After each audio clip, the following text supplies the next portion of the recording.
Olá pessoal, tudo bem? Então hoje a gente vai trabalhar um pouquinho aqui os conceitos iniciais das variáveis complexas.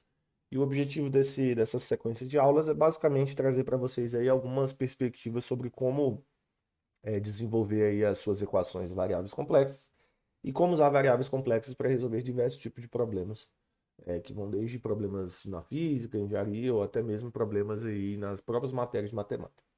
Então, beleza. Então, inicialmente, eu quero que vocês entendam o seguinte: você não precisa definir o que seria a unidade imaginária, que é o que a gente tem aqui nessa nuvenzinha, tá? Para você definir de maneira concreta o que é um número complexo. Um número complexo nada mais é do que um par ordenado, ou seja, ele é um par de dois números reais, que satisfaz uma determinada regra aritmética. Ou seja, da mesma maneira que quando você estava lá na escola, lá no seu ensino fundamental, você aprendeu que para você somar dois números, você pode usar os princípios da contagem, você pode contar nos dedos e somar.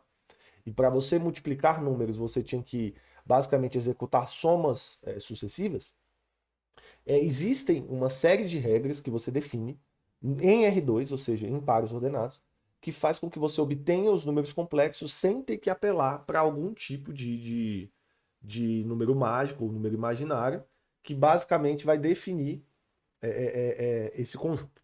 Então vamos lá, vamos entender aqui como a gente vai construir nessa aula de hoje os números complexos de quatro maneiras. A gente vai construir eles como pares ordenados, numa álgebra, uma estrutura aritmética, na realidade, na sua forma algébrica, como elementos que satisfazem uma equação, né, algébrica.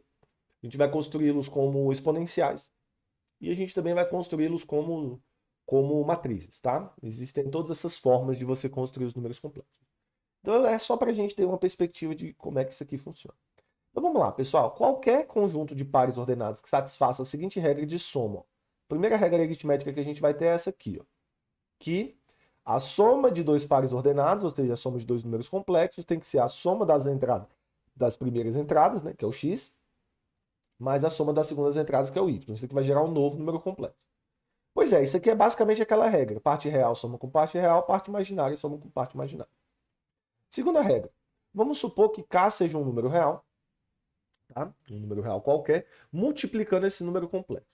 E aí o que a gente está dizendo é o seguinte: esse k ele vai fazer uma distributiva em cada uma das entradas do número complexo, tá? Então essa regrinha aqui ela está dizendo como é que o número real multiplica um número complexo. Então basicamente isso aqui está te falando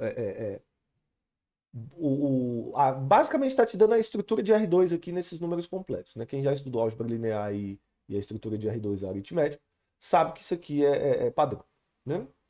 E a terceira regra, que é o que difere, faz a diferença, né, do plano cartesiano, ou seja, de R2, para o conjunto dos números complexos, que é o plano complexo, é justamente a regra de multiplicação. Quando você multiplica dois números complexos, tá? Eu multipliquei dois números complexos, eu vou ter que obter, na entrada real do primeiro número complexo, eu tenho que obter xz menos yw, onde x é a primeira entrada do primeiro, z é a primeira entrada do segundo, y é a segunda entrada do primeiro e W é a segunda entrada do segundo. Assim como eu tenho que satisfazer para a parte imaginária YZ mais XW. Então, quando você olhar um número complexo escrito como um par ordenado, essa entrada aqui é a parte real e essa entrada aqui é a parte imaginária. Tá? Beleza? Ah, Felipe, mas como é que eu vejo que essa construção equivale a isso? Uai, vamos olhar aqui, ó. Conjunto dos números complexos, ele também pode ser definido como todo z, que pode ser escrito da forma x mais y, onde x e y são reais, então isso aqui é um par ordenado, de maneira que o i ele defina a seguinte equação monomial aqui, né? O i ao quadrado, né? O monômio ao quadrado, ele vai ser sempre igual a menos 1, tá? Então esse i, em geral, é um incógnito, né? Você não sabe quem é o i. Aí quando você define o i como sendo a raiz quadrada de menos 1, você automaticamente já obtém aí a própria estrutura formal aí do, do que vem a ser o conjunto dos números complexos, tá? E aí, pessoal, como é que eu mostro que essas duas formas são equivalentes? Ué, vamos fazer o seguinte, vamos multiplicar x mais y, tá? Vezes z mais iw e ver se vai dar uma estrutura semelhante, tá? Z mais iw. Tá? Esses aqui são os nossos dois números complexos. E aí são esses números aqui, ó. Z mais IW e X mais IY. São os nossos dois números complexos que a gente trabalhou aqui nessa construção, tá? E aí se a gente multiplicar aqui, ó, vai dar XZ.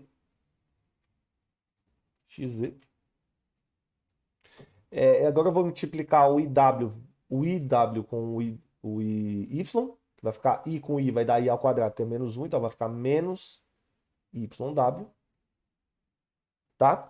Agora eu vou multiplicar X com o IW e YZ com o IY, né, com Z aqui. E aí eu vou botar o I em evidência, porque todos eles têm I, tá? E aqui, ó, IW com Z vai dar YZ, ou IW não, IY, né? IY com Z vai dar YZ. E X com IW vai dar XW. Beleza? Então aqui a gente fez o produto desses dois números complexos. E olha que interessante. Isso aqui é isso aqui, que é a parte imaginária do produto. E isso aqui é isso aqui, que é a parte real do produto. Então, basicamente, quando a gente estabelece essas regras algébricas e aritméticas, a gente também tem um conjunto de números complexos, tá? Outra maneira de construir os números complexos é usando o exponencial imaginário. Então, a primeira coisa que a gente vai fazer é lembrar como é que você escreve a função exponencial em série de t.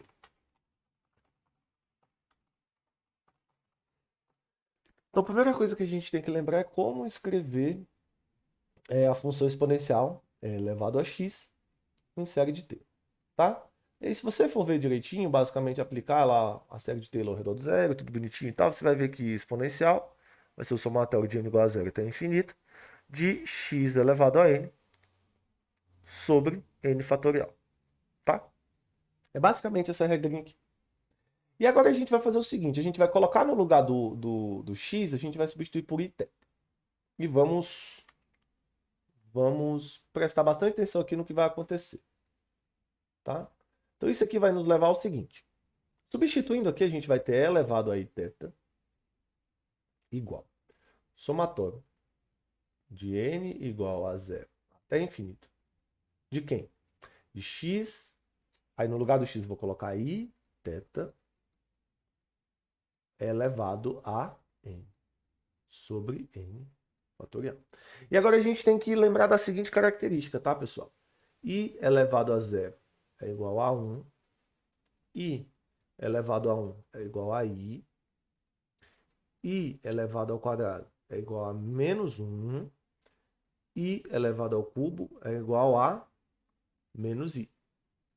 E i elevado à quarta repete, né? Volta para 1. E aí você repete.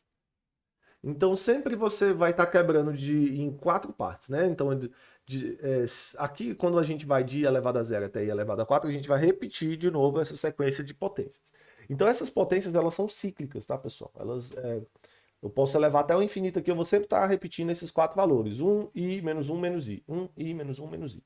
E por aí vai, tá? Então, lembrando desse fato, a gente pode quebrar esse somatório aqui em 2 partes, tá? A parte de expoentes pares e a parte de expoentes ímpares, beleza? Então vamos tentar fazer isso aqui, tá? Vamos tentar quebrar esse somatório aqui em expoentes pares e ímpares. Então a gente vai ter o seguinte aqui, tá?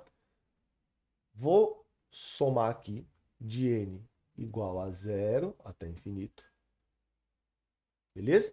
E aí eu vou botar i elevado a 2n, vou pegar a primeira parte par, vezes θ elevado a 2n sobre 2n fatorial, beleza?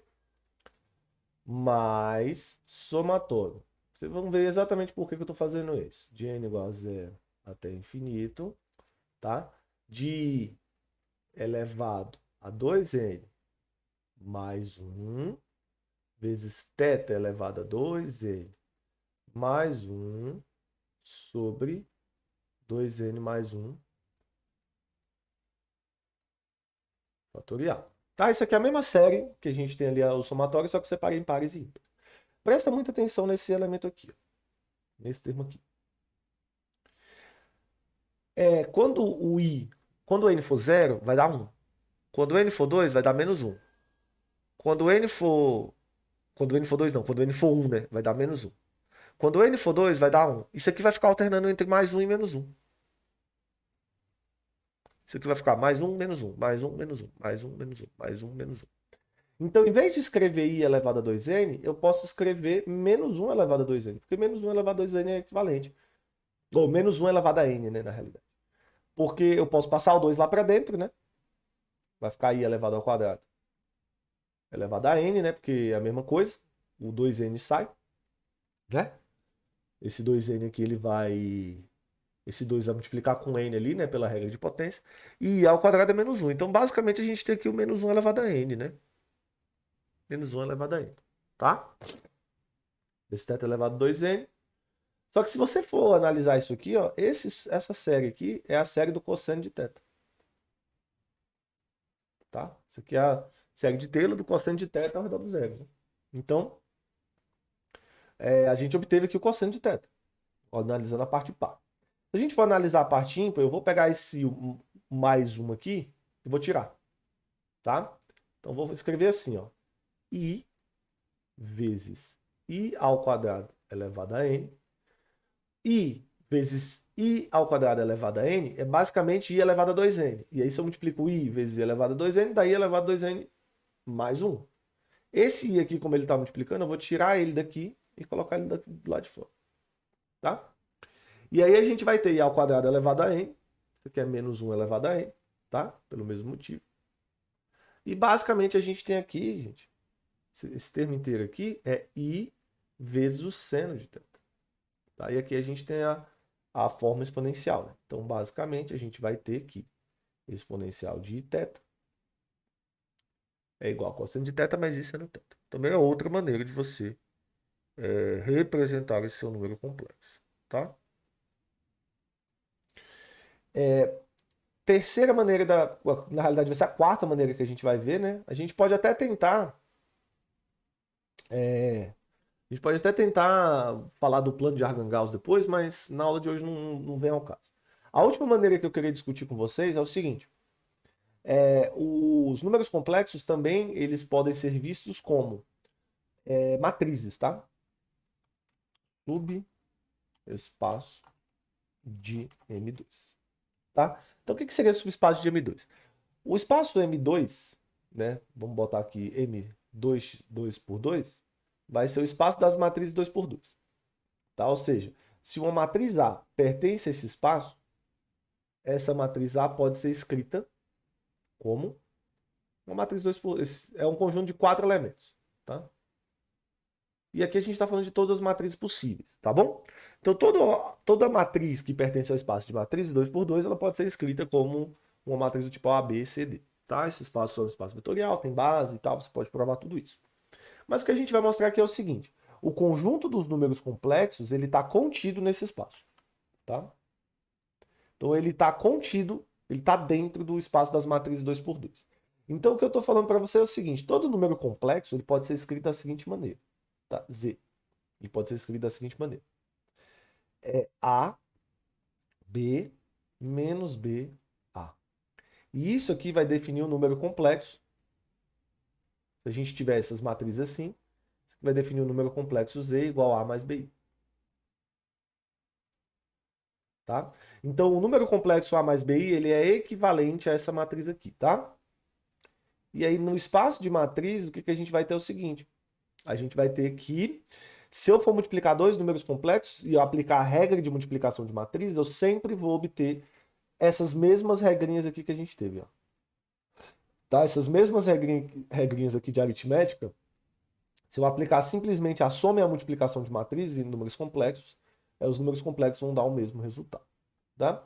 Aí eu deixo para quem quiser verificar, tenta verificar essas operações aqui. Ó. Suponha que você tem a matriz E e você tem a matriz W, né? Vamos botar ela aqui. C, D, menos D, C. Tá? E aí eu convido você a verificar aqui. Se você somar, se você multiplicar por um alfa, e se você multiplicar Z vezes W, você vai ter a mesma aritmética dos números complexos. Essas matrizes satisfazem a aritmética dos números complexos. Satisfazem toda a parte aritmética dos números complexos. Então, essas matrizes também representam números complexos. Em geral, você tem a liberdade de representar o número complexo do jeito que você quiser, tá? E aí, aí vai caber a você analisar aí seu exemplo, seu caso, e ver aí o que vai ser melhor aí para você, beleza? Então é isso aí, pessoal. Na próxima aula a gente continua. Um abraço e até a próxima.